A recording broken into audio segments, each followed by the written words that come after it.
So we were living in Northumberland, and it just seemed to get worse from then. I was seeing some specialist people there, and I was on all sorts of cocktails of medication and antipsychotics, antidepressants, mood stabilizers, and then they were excellent mind, I've got to say. They were brilliant, and they put a lot of effort and time into trying to make things better. Was there any one diagnosis or here, Andy, or not? Bipolar disorder and psychosis. So you'd been to the doctors and they've kind But of... this was, so it was like depression, and then when I moved up there, it was kind of just not getting any better and getting worse, and I'd started self-harming and stuff. So I Is went, that during the depression you started self-harming? So it was when I'd moved back up there. So I was hiding that for a bit, but then there's only so much that you can hide in it when you're cutting your arms and legs to shreds. So I ended up going and seeing the specialist team. Right, sorry, Andy, why were you doing that? What, the self-harm? Yeah, I mean, Because it's a different coping mechanism to, I don't know, so the way I didn't want to, like, it's a difficult way of explaining this. If you cut your arm, if your head feels like it's just like chaos like this, constant, like, and then it's getting worse and it's bubbling up and bubbling up and bubbling up. If you physically, like, stick a razor blade in your arm and cut it, it's like a release of that mental sort of pain. It's like a kettle boiling, but that's like a pressure valve. So it sort of, it genuinely helps the stress and stuff, because I don't know whether it's just like part of a like ritualistically, or because you're swapping the mental pain for physical sort of pain.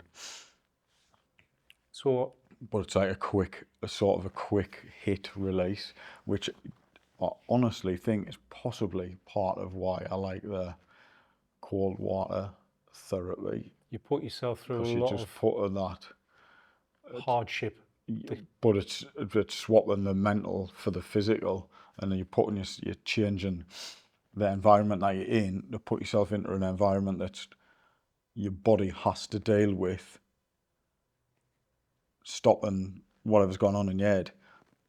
Cold water, ice, your body's then gone, we need to do this now, type of thing, which is the same type of thing as self-harming, I think.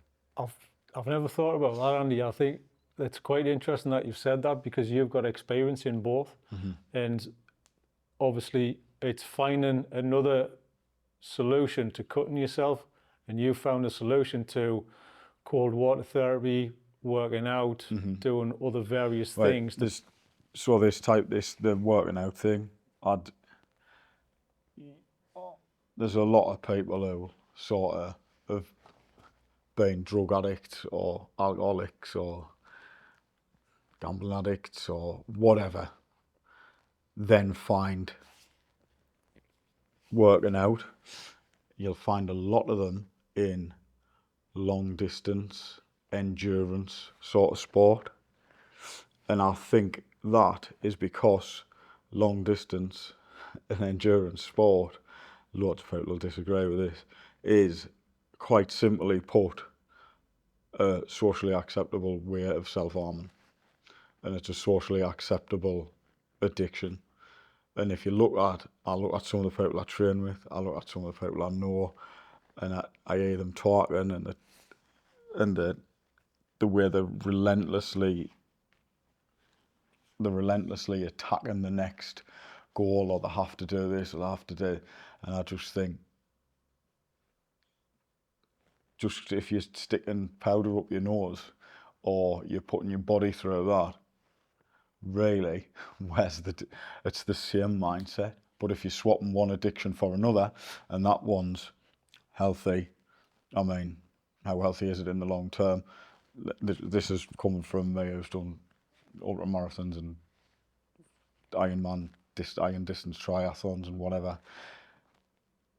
and I know now what I'm putting my body through to do that, and I know why I'm putting my body through to do it, and it is to keep fit, and it is to keep my head straight, but you do like the pain, and I reckon your ankles and your knees and your back and your hips and it's all part of the same package. It's just got a different ribbon on it, like, really.